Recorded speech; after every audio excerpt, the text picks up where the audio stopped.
This is Lightning Power Lunch on the Lightning Audio Network with Dave Mishkin and Greg Linnelli. It's fun when these games, they kind of go back and forth, one-goal games. You get to see the gamesmanship of players on both teams.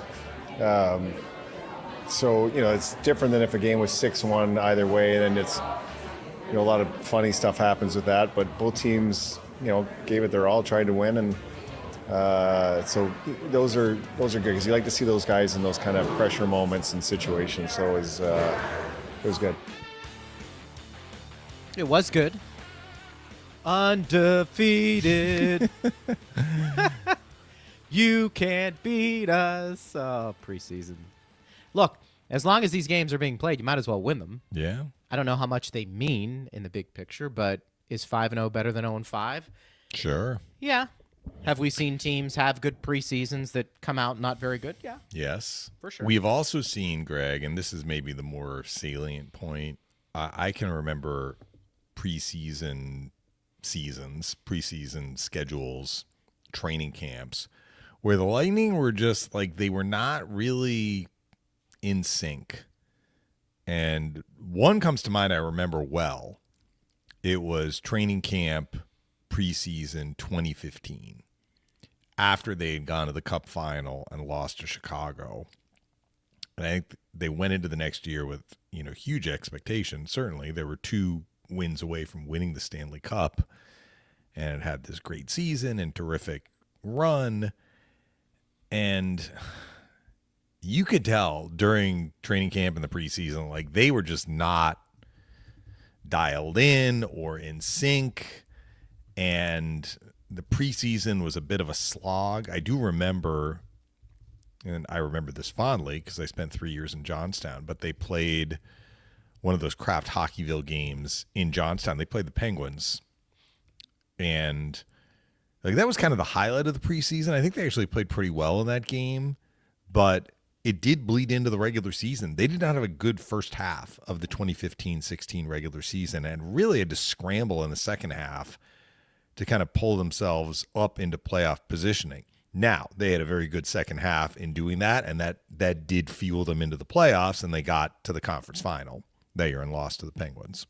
But this training camp and preseason is much, much different than that one, and maybe that's the way to look at it, which is they're certainly not out of sync to this point in the preseason. Will that mean that they're going to start 5-0 when the regular season begins? No. We can't really read that much into it, but there's a lot to like with how this camp has gone and how they've played so far. I mean, I think it's been, if you're John Cooper, outside of the Victor Hedman leaving the game early a couple of games ago and Andrei Vasilevsky and some of the discomfort there with not being on the ice, and obviously he returned to the ice yesterday.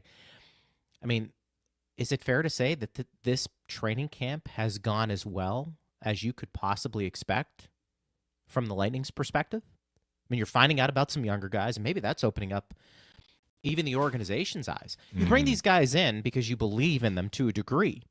Then they have to go out and prove it. Well, they're proving it, and they're providing some depth, at least initially. And look, you know what you have in your veterans. Nick Paul, I think, would be the biggest blemish, but he's going to be back. So I think context, again, it's preseason. Not going to know what this team looks like once the regular season hits because things change. And that's going to change throughout the regular season, the different segments that you have. But this is what we're going off of. And what we're going off of is the team is relatively healthy. And it appears they're deeper than they've ever been, at least over the last handful of years. And that's coming from the head coach.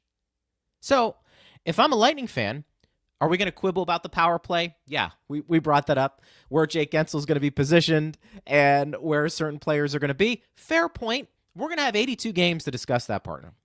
But in terms of the 30,000-foot view from where we sit, preseason for the Lightning oftentimes is about just getting in shape, maybe some line combinations, and breaking in some new players, not only at the NHL level, but guys who are knocking on the door who may not break with you in camp to start, but are right there at the AHL level. And I think from that perspective, it has been a home run to the point where you and I are having conversations along with our audience about, I'm a little concerned about putting this guy on waivers. Somebody else may claim him. I mean, when have we had those conversations? Maybe Barry Boulet? And that might have been because he was the best prospect out of a lot of prospects that wasn't as good as it is today. In other words, he stood out. So I have been pleasantly surprised about where this organization is with their depth. And this is coming from somebody who takes preseason and, for the most part, regular season with a grain of salt, although we will point out flaws and we will point out where we think this team is really good. I think it's been a fantastic 5 games. I will be interested to see how these next 2 games play out. And I will be interested to see how some of these younger prospects partner, 1, who gets in, and 2, how they play with or going against more NHLers in the lineup. Yeah, so let me splash some cold water on all of this. Maybe not even splashing cold water, just stating the obvious. How the Lightning do this season, regular season, hopefully in the playoffs, is going to really rest on the shoulders of a lot of guys that we've barely seen in the preseason so far. I mean, it's going to come down to, is Kucherov going to be like Kucherov? Is Point going to have another Point-like season? Is Jake Gensel going to follow up what he did last year? Are they going to get similar contributions from Sorelli and Hagel? The D, is McDonough going to be able to play at the level that he did last year defensively, a year in which he led the NHL in plus-minus? I'm not saying he needs to do that again, but the Lightning's success in the standings is really going to rest on their top guys, which is true for every team. Vasilevsky is certainly in the middle of this as well. Victor Hedman is in the middle of this as well. We really haven't seen these players in preseason. So, I mean, there's no reason to expect that they are going to have drop-off years. But what we've learned in preseason is really not as much tied to how the Lightning are going to do in the regular season, simply because so much of what they do in the regular season, or any team in the NHL, is tied to your top guys. I mean, I guess that's stating the obvious. So, hopefully these last couple of games, if the regulars and the top guys, part of the regular group, get in, get ready. A week from tomorrow, the regular season begins for the Lightning, and that's when they are going to have to perform at the level that they have performed. So, okay, that's out of the way. What can we take out of the preseason? I think the players that have impressed us so much, and the reason we're having these discussions about who's going to get the final spot, who's going to get the second to last final spot at forward, I think that the Lightning have a bunch of players that look like they're NHLers. And like you, I'm trying not to get caught up in the moment, understanding this is preseason, but just looking at some of the players that have come in. So I think in the case of, let's just say, Finley and Duke. Finley's had a couple more years pro than Duke, but Finley's had a lot of injury problems. So both of them got a cup of coffee in the NHL last year. Finley 1 game, Duke 2. But it is clear, at least to me, from this training camp, that they have grown their game. They are farther along this year than they were last year. That is a very, very good sign. And Finley in particular has been leaned on a lot in the preseason. I think you and I both are kind of under the expectation that he's going to be on the opening night roster. Ed Encina is going to join us at the bottom of the hour. He had an article out today where he basically said the same thing. So those are 2 of these 7 players, right? I confess I have not seen a lot of Nick Abruzzese in the minors. I saw him a little bit at the NHL level. I think he may have had a game or 2 against the Lightning. Mm-hmm. But the Lightning like him, right? And he's a veteran pro player. So whether he has elevated his game from years past, I can't say, but he is in the mix. Stachowiak looks like an NHLer. And we want to say Stachowiak and James are new to us. Watching them play, they look like legitimate players that can help the Lightning organizationally. And the other couple of guys I'm going to mention are kind of in the Abruzzese mold, but more NHL games between them, Kachuk and Peltier. And Peltier, I think, has a high ceiling that he has not been able to even get close to, in part because of injuries. And he is healthy now. He's excited to be with this organization. He showed very well, Greg, in the preseason games. He's scored a couple of goals. He's got great offensive instincts. I mean, like, the size is something that he needs to find a way to compensate for. One of the many things that he has in common with Yanni Gourde. They're both French Canadian, and they're undersized and kind of underdogs. Even though Peltier was a first round pick at this point, he's fighting upstream. He's kind of been a tweener guy who's had a lot of injuries. He's healthy now, so I think he is not the same player he was, say, a couple of years ago when he was in Calgary's organization. And I have been so impressed with Boris Kachuk. Boris Kachuk does not look like the same player that the Lightning had the first time around.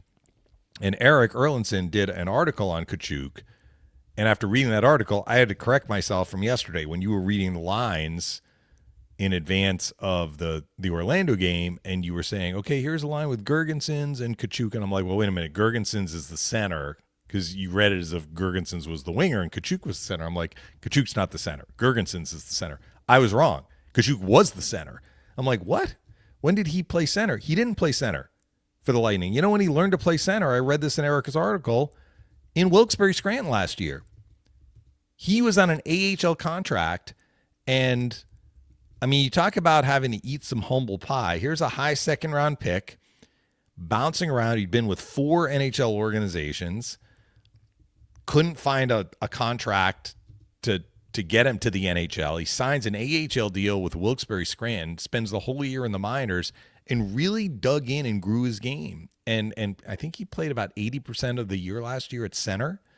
So he learned to take faceoffs. I'm not saying he's going to be a center with the Lightning, but it's almost like he had a little bit of a renaissance last year and learned maybe more how he can succeed at the NHL level. And Coop has said as much, that he's kind of a different guy this time around. Coop remembers him from when he was the second-round pick and the prospect and a big scorer at the OHL level.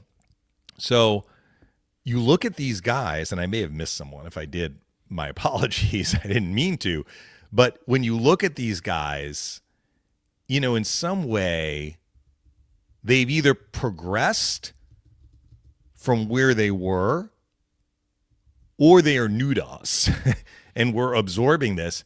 And I think from an organizational depth standpoint, which is what you were talking about at the top of the show, I think you have to feel very good about where the Lightning are.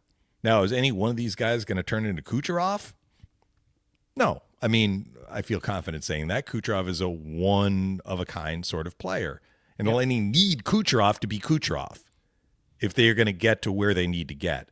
But this is an important puzzle piece that I think the Lightning can feel good about, and because it's almost like an interchangeable puzzle piece. They don't have to rely on like one prospect who's going to like sail in and save the day.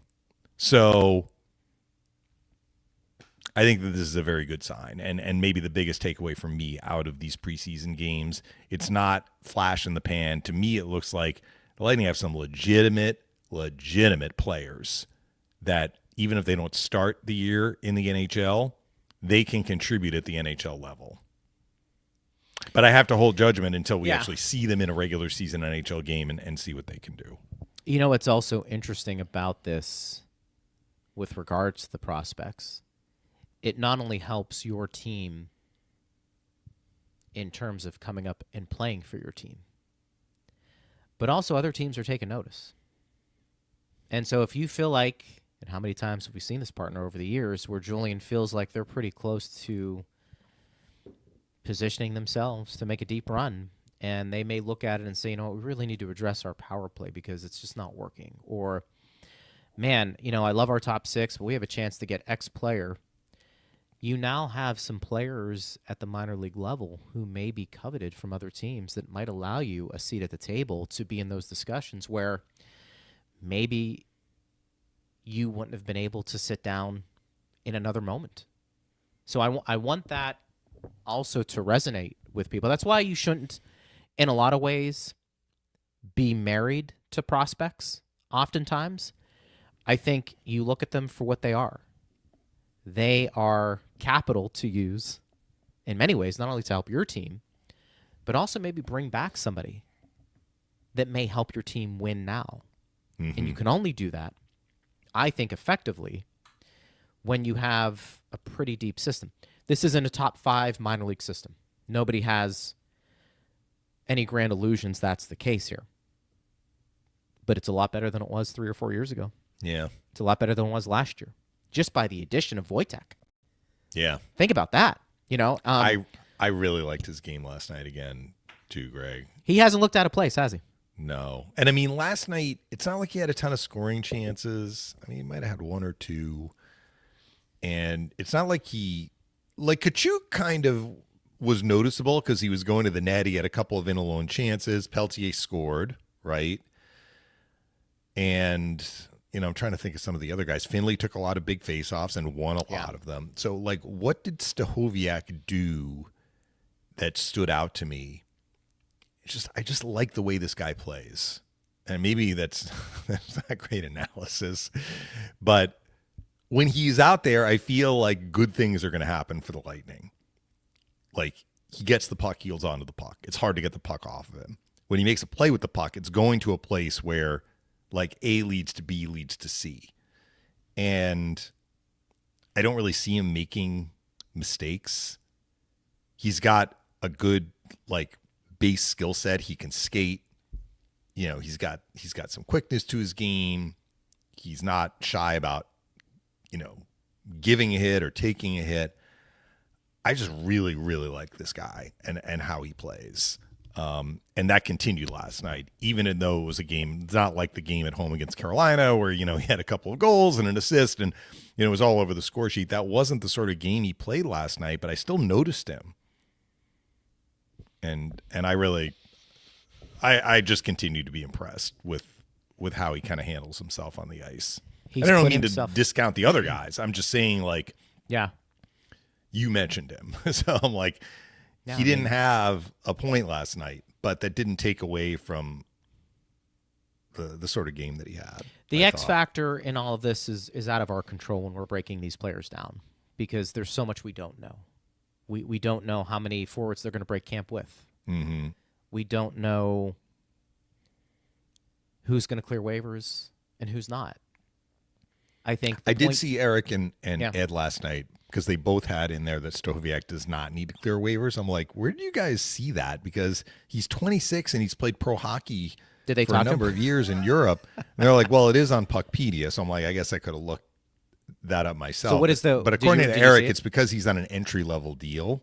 Okay. So he's never had an NHL contract before. So that, even though he's 26, and it's not like he's Will Ferrell who stayed in college for 7 years or whatever in the quad.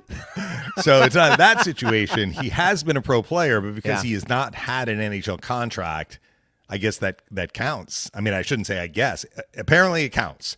So put Stachowiak in the category of waiver exempt, which may work against him if we're using the Greg Linnelli logic. That's a good point because well, the other thing too, on the flip side, he could refuse to do that and just go back to Europe and play, right? Well, but I mean, he has a contract, so he'd be handing in his contract. He'd be forfeiting. At that point, he's probably making more over in Europe. But I mean, with the camp he had, I don't know about that. Yeah, but the fact that he's made it to week 2. I mean, signing with the Lightning, I can't believe that if you're coming in from the outside, you're like, I'm going to be one of the top 12 or 13, particularly before that Nick Paul isn't one of those guys, right? So, I mean, for him, if he's looking at it from the perspective of, I kind of came in here, a bit of an unknown, new to the organization. I'm a little older, and maybe I have some more pro experience than some of these other guys, but here I am battling for, a spot. Yeah. I mean, I don't know. I think that even if he doesn't make the opening night roster, it would be a lot of positive to take out of this experience. So I think... And a feeling that you're going to get up at some point. Man. Be called up. It keeps coming back to Finley. as I think is somebody who's going to make the team. Not only because of his play, but because of the waiver thing. I mean, it really does. I mean, because you could go to Wojtek and say, look, we're only keeping X amount of players. You really opened up our eyes. Most likely, you go down and do what you were doing here down in Syracuse, you're going to see some action this year. That might be enough to say, for him to be like, okay, I'm going to go down to Syracuse or go up to Syracuse, and I'm going to compete really hard, and I'm going to showcase my abilities in North America and take what I did in preseason and apply it again down at the AHL level because it's still pro hockey. And then he ends up being somebody they call up pretty quickly. It goes back a little bit to player development because my sense is the player or players they keep, you're not really talking to start in a top 6 role. So already we're discussing third and fourth line potential, or you're a spare forward where you're not in the lineup regularly. And if Finley is one of those guys, does that help or hurt his development? Now, I've also told you, I think once you get to a certain spot, now how many games has he played roughly? I'm putting you on the spot here. How many games roughly has he played in Syracuse, Finley? Finley?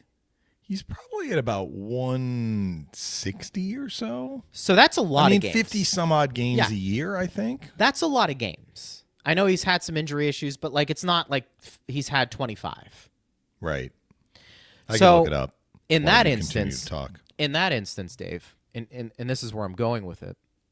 Finley, and remember you when I started talking to you about high floor, low ceiling? Is a player like that more inclined to adapt to that type of role where you're in and out of the lineup because you're destined more for a third and fourth line role, more than, and again, I'm using an example, so bear with me, a Dominic James or a Peltier, what it appears that their skill set's more inclined to be in a top 6, but they can't crack it, and they're either on a third or fourth line playing limited minutes and not being as effective, or just a healthy scratch in general. What I'm saying is, I wonder if Finley's skill sets and the amount of games he's played at Syracuse makes him an ideal candidate to make this team because the role he's going to fulfill or play is more in line with his skill set. Well, right now, he slots in part because of what he's done in the preseason. He's played a lot, so he's earned that. But in part because Holmberg has been unavailable. So if Holmberg is available, he's playing. You got your 4 centers. Point. Right? What's that? He's playing. I mean, Holmberg's healthy. He's in the lineup. Yeah. So if your 4 centers are Point, Sorelli, Gord, and Holmberg, yeah, I mean, Finley could be a winger and asked to take faceoffs in certain situations, but he's been playing center in the preseason.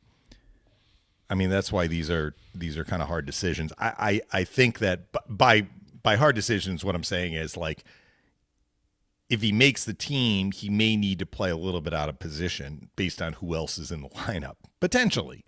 I mean, they could move Yanni to wing, right, and put Holmberg on the third line and Finley as your fourth line center, and Finley in the game means that you have an option with the face-off to the right of the goalie, where he has done quite well. I mean, is he Glendening? Glendening's been doing this for, a dozen years at the NHL level. No, or maybe I should say not yet. But I think Finley has held his own on a lot of these D-zone faceoffs and done quite well. So, and I looked it up, 161 games with Syracuse. I mean, that's a decent amount of games. That was in the ballpark, yeah. That's a decent amount of games where I think we all agree Finley's never going to be a big-time goal scorer. I mean, he wasn't at the AHL level. He's not going to be that at the NHL level. You're not asking him to carry a first or second line, at least not now. That's why I said high floor, low ceiling. And is a guy like that more suited for a bottom 6? And because of the amount of games he's played, I'm not sure he has a ton to prove at Syracuse anymore, partner, understanding what I think his role is going to be. Mm-hmm. I mean, you can always refine things, but this is the point I wanted to get to as well, in addition to everything that I've mentioned about Finley. I think it is valuable coming up even if you're not playing all that much, to get NHL instruction. The practice, the film, getting used to being a pro at this point in Finley's career. Yeah, you may Again, be right. If he was 25 games in, I'd probably say, no, go play in every situation, get as many minutes as you can. What I'm saying is I'm not sure he's going to be moving the needle all that much in terms of his skill set. And why not, if you're going to make that case, do it at the NHL level where you can get that instruction, the coaching, and also too, you're around the best of the best. And if his role on this team in some way, shape, or form is going to include some of these key defensive zone situations, even if you have to take some lumps as he learns, it may be beneficial to give him those reps. Because it's going to be at the NHL level. It's not going to be at the AHL level. I think there's value in that. You know what I'm saying? Yeah, 100%. Like 5-on-6, a minute, 12 seconds left. You're up by 1. You got a D-zone face-off to the right of Vasilevsky. That's just different than the same situation in Syracuse, where you're taking on a Ryan O'Reilly, in the face-off circle, right, or somebody of his ilk. It's valuable experience for a young player. And being around that, what do they say? There's no substitute for experience. Yeah. So we'll see. I mean, we're going to find out fairly soon, right? Where is Holmberg, by the way? Where, I know he's banged up, he skated in the red no-contact jersey. So, I mean, he's getting close, and, we'll see if he gets into one or both of these final 2 preseason games. I think we had the question yesterday from Boomer asking about, like, the deadline for players to go on waivers, and I was saying, well, there really is no deadline. So there is a deadline to submit a roster for opening night in the NHL, Monday night, basically. So at that point, if you need to get somebody through waivers, and maybe this is what Boomer was asking, I think it's an extra day because you give teams a day to potentially claim a player. So in advance of the roster being set, any player who is in the process of being sent down will get the notification that they are on waivers. But that's really the only deadline I think that I can think of. Yeah. So you asked about, like, whether it's Finley or Peltier, Kachuk, the guys who would have to clear waivers, Abruzzese. So if the rosters are due on Monday, I think this Sunday we would probably get word that they are on waivers so that they could clear and basically be reassigned so that the Lightning could submit their opening that roster by 5 p.m. or whatever it is on Monday night. And that's what you were asking Boomer yesterday, and I didn't really understand. I apologize as I'm talking through it right now because you were like, well, what's going to happen here in the coming days? So it does look like Ed is ready. I do want to mention one other guy before we bring Ed on because I thought I made him a star last night. I thought he had another outstanding game. Max Crozier. He has been fantastic in the preseason games in which he has played. Top 6. We can circle back to that. Top 6. He's a top 6. Well, look, I mean, he's doing everything that they're asking. He had one play, I think it was in the first period. They had a tough shift. He tried to stick handle from behind the net and lost it. And that was about his only miscue. And, I mean, he was helping his teammates who were having, like, if a teammate had a problem, he was cleaning it up. So I again, continue to be very impressed with what he is showing on the ice. Let's see if Ed Encina feels that way. Lightning beat reporter for the Hey, Times. Ed, how are you, buddy? Hey, guys. How we doing? Are you guys ready for the Crow Show? The Crow Show. Give me the context. The Crow Show. I'm clueless. The Max Crozier Show. Oh, the Crow Show. So you were, that is his nickname. I was thinking, really? like, Okay, wait a there you minute. I thought the Counting are we Crows. like going I thought outside the and Counting looking at Crows a were bird? performing. My neighbor gets crows by her tree because she puts, food out for them. I'm like, It's called what? Segway Guy. Did Ed like sneak into my cul-de-sac and watch that Crow Show? Anyway, well, you made it back from Orlando, clearly. So Yeah. that is always a harrowing trip with traffic, but I'm glad that you made it there and back. And along the way on the journey, why don't you give us your impressions of last night's game, which you had time to probably think about, and the preseason and training camp as a whole. For sure. First, thanks for having me, guys. Yeah, I mean, I think we've heard this a number of times from Coop is that, this has been kind of a different camp because, as much as we've seen, this core group for a long time, I think for the first time you're really seeing a lot of younger guys and a lot of new faces there that are really intriguing and really interesting, and I think you guys mentioned some of those guys, the guys who we know, like Max Crozier, who I agree with you, Mish. I think that it's going to be very hard for him not to make this team because I do think they start with 7D and you can keep a guy like him and just you always talk about defensemen. Sometimes you gauge them on how quiet they play. That they don't make mistakes, that they don't stand out in a lot of ways. And Crozier, he's just so solid. He doesn't make mistakes.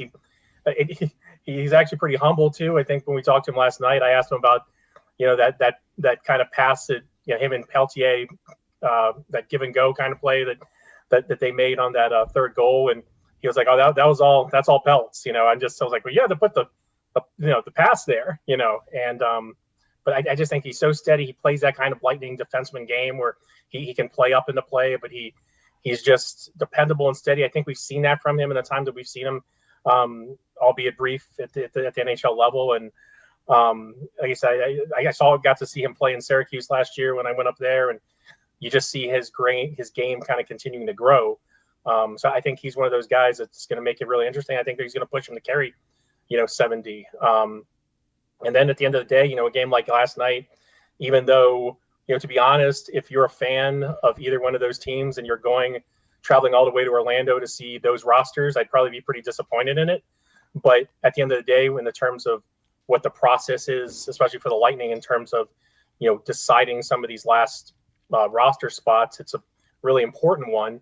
And I wrote today is like, and I think you mentioned it's like some of this stuff is still going to trickle down to Sunday, because a lot of these guys do need to clear waivers. But, I think Julian made it very clear that he's pretty open to carrying 14 forwards to open the season. So, you've got guys like Finley, who I think at this point is really kind of impressed them to the point where he might be starting on opening night as a 4C. And then depending on what the status is of Pontus Holmberg and his injury, which he did practice yesterday. So even though it was in a red jersey, but then you think you've got to cut maybe one or two spots there. And I think it comes down to a couple guys that really played well last night, in Kachuk and Peltier, and they're different players, different paths, but they both kind of fit that mold of guys who the Lightning feel that they've gotten at the right point in careers at the right time. And I think both of those guys have shown it. So, and again, when we talk about playing the important championship style hockey that you have to play in the postseason, it really kind of comes down to something that's kind of been a divider between maybe the Lightning and the Panthers the past couple of years, is being able to roll those four lines. And the focus has been on really making those lines ones that, are tough to play against again. Like, I know we always talk about the Gord line and back in the day, but, and I don't know how much you can totally reinvent that, but I think that's really been the focus of trying to find guys that can kind of fill those roles of really trying to be difficult to play against. So I think we're seeing some of that, especially in the preseason. And again, they're winning too. And like the postseason, like no one's going to remember you being 7-0 or 5-0 or whatever it is in the postseason. But I think that still is important in terms of, especially when you do have a lot of new faces. They've had to defend leads, they've had to, come back in games, and obviously different casts, different lineups and stuff like that. But I think all that's really important. So I think right now the Lightning have to be pretty excited about the way all this stuff is shaking out, and especially coming off of last night in Orlando. And what's interesting, and the waiver discussion notwithstanding, although that's going to be a big part of this conversation because it just is. I also, and Mish and I were talking about this, I'm curious your thoughts. Players who don't have anything left to prove down in Syracuse, if they get sent down there because they don't make the team, can that backfire on their development as well? I think there's something to be said for getting big league coaching and being around professionals. Guys like Crozier, maybe even Finley at this point, who have had a lot of pro experience. You just wonder if they do get down, if they have to clear waivers and they do go down to Syracuse, how much is left for them to prove there? And does that stunt their growth? And do you think that's taken into consideration at all?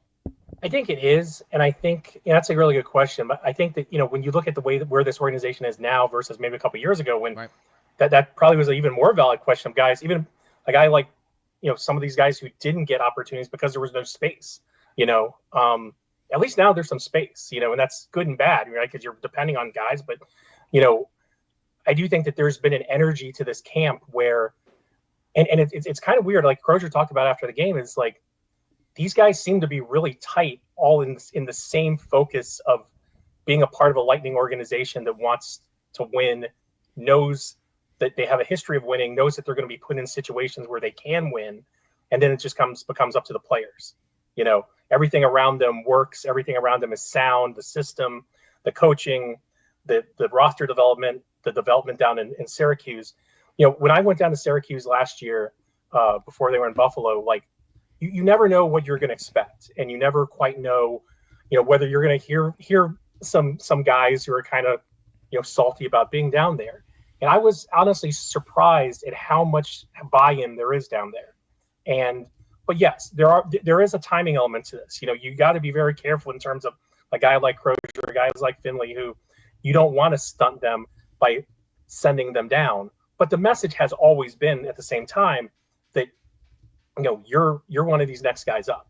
And, we found out a couple years, I think, was it 2 years ago, how many guys got called up? Like it's the first time we saw a guy like Gage Consalvis a couple years ago. Yeah. First time that, and Gage might be a great example of that too, is a guy who, when we always define what the Lightning try to call guys like who they call a bolt, they're defined in different ways. But a lot of these guys are guys who've kind of had to overcome odds, had to play with chips on their shoulders. And whether that's developed on their own, whether it's developed on being sent down, other teams not believing in them, that is an inherent part of what makes this organization the way it is. That's why you've got guys like Kachuk and Peltier who are like knocking on the door, and of course they want to make the team, right? But if they go down, they know that they've made enough of an impression here in this camp that they're going to be on that short list. Guys like Crozier and Finley. Last year when I went down there, it was when Connor Geekie had gotten sent down. And Geekie's a little bit of a different situation. He had made the team, fresh out of his last junior season. He had never been in the AHL before, but one of the stories I wrote down there was about how the bond that he kind of formed with Connor Sheary, who was a guy who basically, it just didn't work out, right? At the NHL level with the Lightning. He got sent down. He could have been salty, and he did everything he could to know that. I mean, he was kind of in the situation that Boris Kachuk was in last year. You're stuck in the minor leagues. You don't really see a path where you're getting back there. It just might not be the right fit in that organization. But then you've just got to believe that, you do what you can to get yourself an opportunity, and whether that's on that organization or another organization. So I do think that, he said it was great going up to Syracuse. I've always wanted to do it, in my time, covering the team. And you really do get a feel that like, it's all a part of each other, like it's all like this, it's the Lightning organization. It's not like they're just parent team that, moves guys back and forth. Like everything is very in synergy there, down from, their meeting room looks exactly like the meeting room in Brandon. The workout room looks exactly the same as the workout room. And so I think some of that's by design, I think. But I do think to answer your question, and this is a long answer, but I do think the timing is of the essence with some guys. You don't want to lose them per se, but mentally. But I definitely think that's something that they definitely think of when they bring these guys up and down. And I think it's something that they do definitely think of and are aware of, especially with a guy like Crozier and Finley. Finley's a little bit different than I think Crozier, just because he hasn't really played a full season because of the injuries. But that's why this is like now could be his time, Yeah. We've taken a lot of feedback from fans after the Lightning got eliminated last year. And certainly we did some shows like through the draft and into free agency. And they were kind of looking at last season, frankly, as a disappointment because the Lightning lost in the first round to their arch rivals. which is true, and there's no getting around that. On the other hand, and there is another hand, they had a great regular season, and they improved in a lot of areas that Julian made a priority in summer of 2024.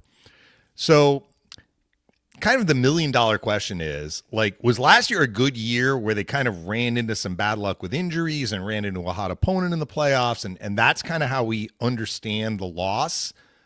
Or was there something fundamentally needing to be fixed in this offseason, which was a fairly quiet offseason for the Lightning? And maybe that's why the fans are a little uneasy.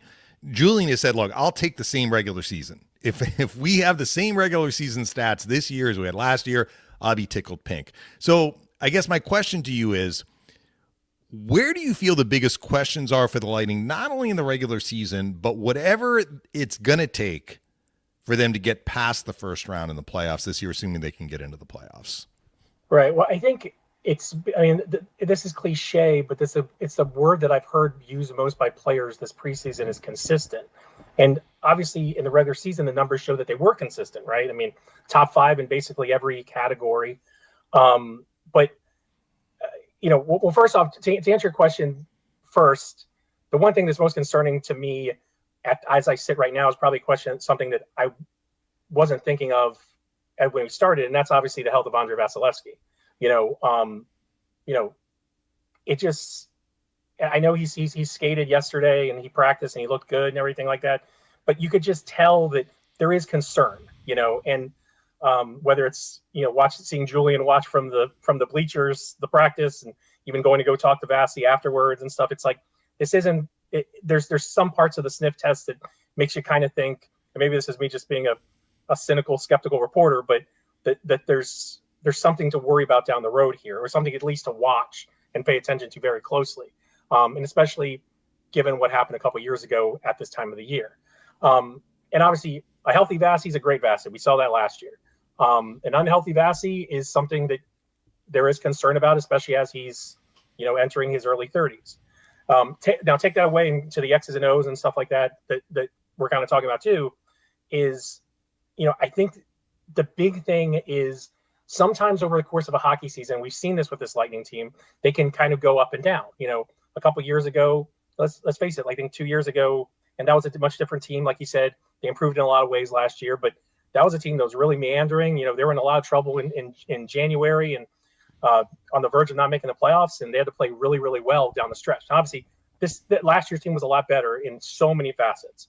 But I think, the thing that rings to me is what Cooch said on media day, which was kind of picked apart the power play a little bit. And, it's about your opponents in the postseason. It's about, how you're playing. It's about your health. Obviously, I think that Oliver Bjorkstrand, having him available last year, would have made a huge difference, even though he was new to the team, so kind of getting used to it. But, at the end of the day, either whether you're paying the Florida Panthers, you're playing Toronto Maple Leafs, or you're paying the, Montreal Canadiens, like going 2 for 18 on the power play, when you depend that much on the power play, isn't going to do it. And I know, opportunities dry up in the postseason, stuff like that, but in Florida Tampa series, they don't. That's the one thing, is like that's a something that carries over, because the Panthers and the Lightning to an extent are fine with giving away these opportunities. So I think that's one example of like finding that consistency. And the thing is, like, again, another cliche is, you talk to guys and it's that find a way that they used to have, that you've just got to kind of capture over the course of, going into the playoffs, and builds and builds and builds as you go on these deep playoff runs. They know it. They've been through it. A lot of these guys have been through it. So it's just kind of finding that I don't want to say magic in a bottle, because that's not, that it makes it sound too easy almost. But I think that's what they've kind of found. I do think that last year's team was a cup contending team, a legitimate cup contending team. You look at everything, but and you probably, even if you take away 12 seconds in game 4, who knows what happens? They can send the series back to Florida, and who knows, but at the end of the day, they just haven't had that extra level, that find a wayness, that consistency that the really good Lightning teams of those 3 years, really had. The flip side, and Ed Encina joins us here on Power Lunch on Lightning Radio. One of the other benefits of potentially having a deeper team, Ed, is that if these players all can't help your club, maybe you can use them as trade bait and bring in somebody to, let's say, I don't know, maybe address a power play to bolster it even more heading into the playoffs.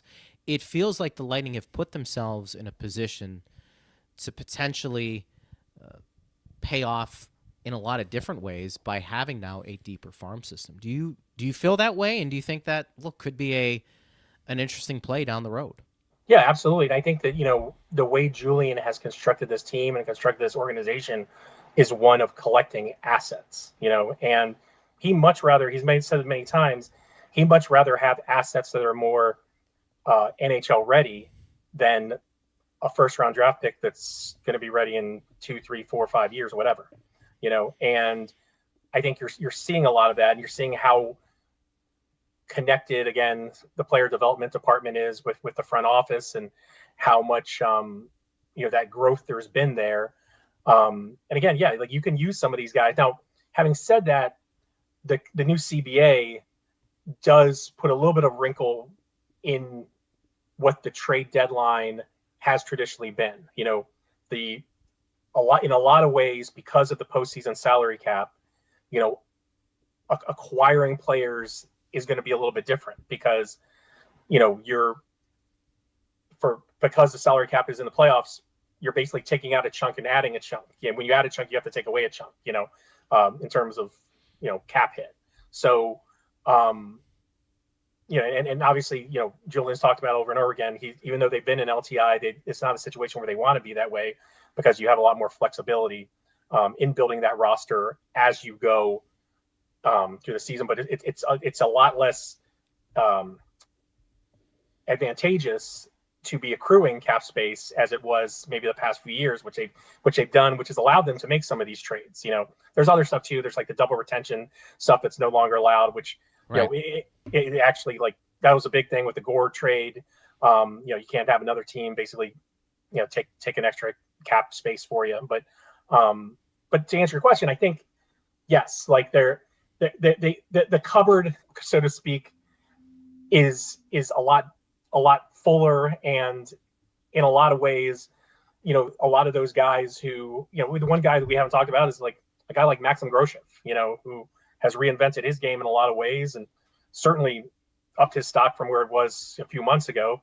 And maybe he fits, maybe he doesn't fit, but I do think you have a much more stocked cupboard, and for sure that you can use some of these guys as assets in the trade market as we look forward to improve, things like the power play and, the bottom six, stuff like that.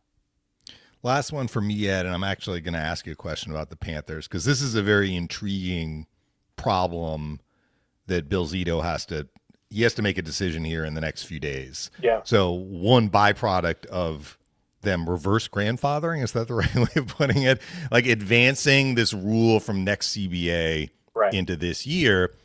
So Barkov is out for the regular season. 7 to 9 months is the expected timeline for his return, which means he could be back for the playoffs, maybe the beginning of the playoffs, maybe deeper in the playoffs. One of the best players in the world. Basically, this rule says that, like, for Barkov to play in the playoffs, you basically have to include his salary in building your team this year. And if you don't include a salary, you can use that $10 million, but he is ineligible to join the team in the playoffs, which is way different from how it used to be. So what do you make of that? And I mean, without trying to get inside Bill Zito's head, like how do you think they're going to handle that? Yeah, that is probably the toughest decision I think a general manager has this year so far, and just because of the impact of the player, obviously, and you have to make a decision in October that you really don't know the answer to until April, June, or July. I mean, it makes you think of it's a different situation, but like Mikhail Sergachev a couple years ago, where you knew he was going to be out for perhaps the first round of the playoffs. We were getting told no way in the first round, and he came back. I think was it second to last game or last game. And so you can, and the thing is, like, you don't know about timetables, right? I mean, 7 to 9 months is a pretty broad span, to hear. So that is so tough. And I think, and obviously the reason why they're doing that is so, obviously the other part of it is if they go in an LTI situation and he remains eligible, that you can only basically recoup. I think what it is right now is $3.8 million, not his full cap hit, which is 10, but 3.8, which is essentially the average league salary, I think.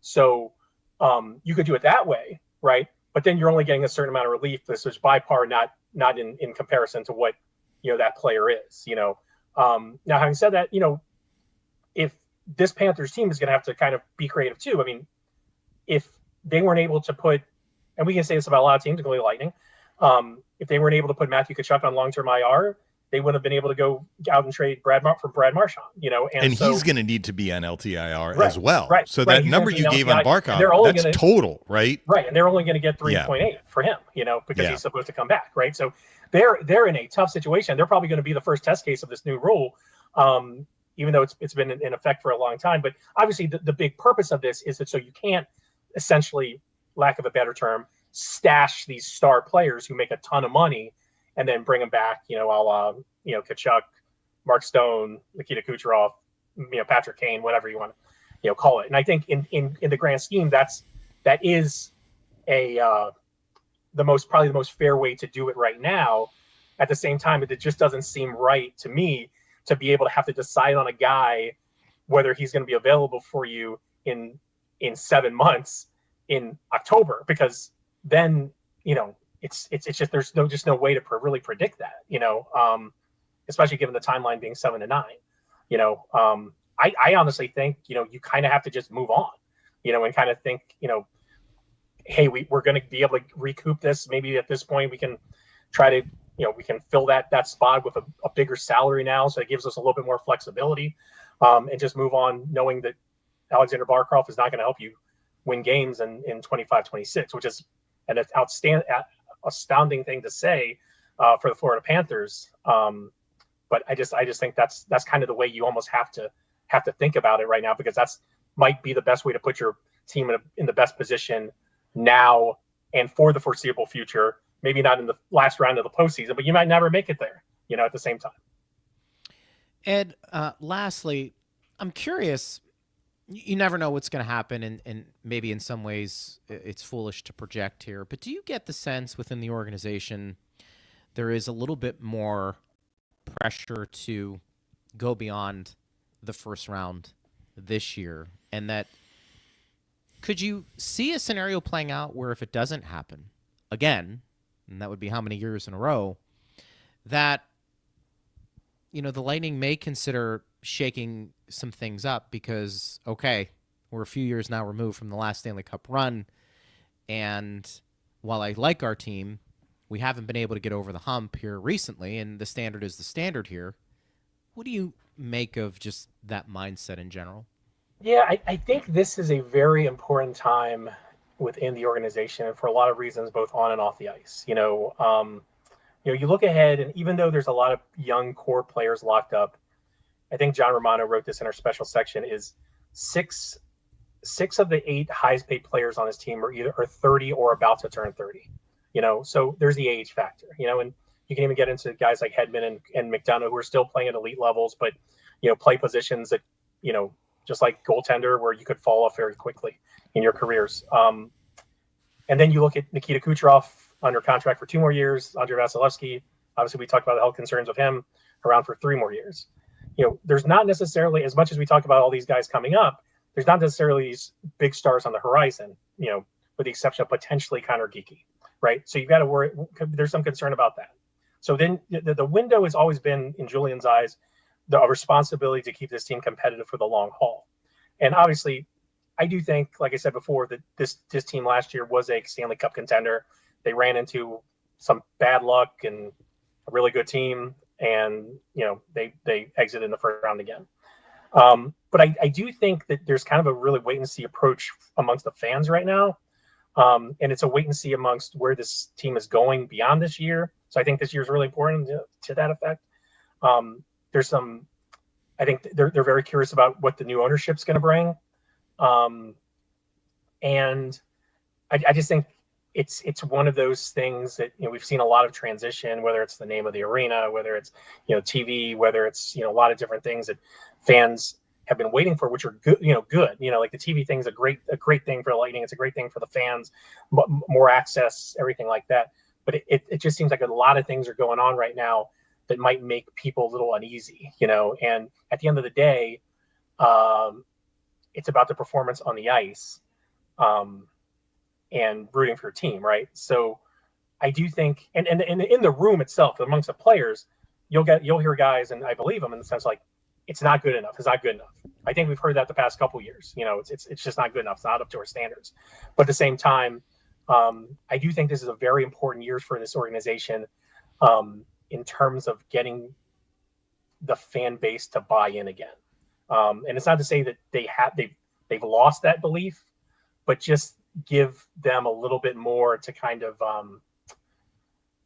believe that things are okay now and that they're going to be okay, in the future, and I think the only thing that probably can help that is another deep run. If they go back out in the first round again, I think that's going to be tough. Well, Ed, this was some good hockey talk. We always appreciate it, bud. We'll do it throughout the season. Enjoy covering the next 2 games here in preseason. Fun starts in a few days with the regular season, but we appreciate you, and we'll continue reading your work at Tampa Bay Times. Thanks, guys. Thanks for having me, as always. Always fun to be here. Thanks, Ed. Ed Encina joining us right there. Always appreciate breaking it down with Ed. Good stuff. We Filled half an hour, 25 minutes. A lot of stuff. I don't think we've talked to Ed. At least the last year. few weeks. Yeah. So we wanted to catch up with him. He's been on top of what's happening with training camp. I hadn't gotten I hadn't been there when Vasilevsky was on the ice. It was interesting what he said, that he senses kind of concern. I haven't really gotten his spidey that, sense. But his spidey sense. We'll see. Yeah. I mean, I'm kind of zen about it from my perspective. It's like he was supposed to miss a week. He missed a little more than a week. He was supposed to be back on the ice, and he was back on the ice. It sounds like the plan was to maybe give him one of these preseason games. Let's see if he plays and, kind of go from there. Trying to predict what's going to happen when we don't have all the information is a difficult thing to do. So somebody once told me, like, worrying is sitting in a rocking chair. You're doing a lot of moving, but you're not going anywhere. And I try and remember that. Although I like sitting in rocking chairs, but usually to fall asleep. Yeah. From that would be the opposite. Maybe I should come up with my own analogy for the uselessness of worrying. Listen, most analogies you're getting from somebody else. Somebody else has spoken them. So it's just how it is. It's not the original idea is usually not coming from you, but you're probably I think it right. Is. Although I've yet to hear somebody say, I always like this word, everyone is replaceable, but some people are harder to replace. I always like that one. Mm-hmm. I've never heard anybody say it. I'm going to take credit for it. Yeah, That's there you what I go. say. Yeah. How about that? A Boom, Greg boom, boom. Linnelliism. That's hard to say. It's winning. Which would be a lot I'm of glad fun. there's no player on the Panthers whose last name is Linnelliism. That would be very difficult. That'd be pretty. Well, you would just be going. At that point, we're going nickname. Yes, we're we going probably nickname. are. And stop. I will say that the Panthers are expected to make their cuts for their minor league team basically today. Gotcha. They were staying in Orlando. The whole team went to Orlando. We basically saw very few, if any, of the NHLers play last night, but I think they're going to break off kind of into 2 groups, and what's left will come to Tampa to play the game tomorrow. Yeah. And then they will obviously play their final preseason game at home on Saturday against the Lightning, and they're right at it. I mean, Tuesday, they open against Chicago. So, I mean, the regulars, the Bennetts, the Forslings, Verhaeghe, Reinhart, go down the list of the guys who are healthy. Like, they haven't played one preseason game yet. I think every Lightning regular, unless they've been out due to injury, has played at least one preseason game. So I expect that a lot of them are going to play both, and everybody will at least play one for game. Florida. And that might be enough for those That guys. might be enough. Yeah. I don't think they're worried about it completely, but No. they have other problems for sure. All right, so game tomorrow, but we'll be on the airwaves noon to 1. We took a lot of questions coming in. We haven't read one of them, so we'll get to those tomorrow. We can have a question-heavy show. Yeah, we'll do a question-heavy show. And if you still want to send something in, please do at Bolts Radio. Partner, great job. Glad you got home safe, and we'll do it again tomorrow. Talk to you tomorrow. All right, thanks to Ed Encina. Thanks to Steve Ersnick, Jared Johnson as well. I'm Greg Linnelli. You've been listening to Power Lunch on Lightning Radio.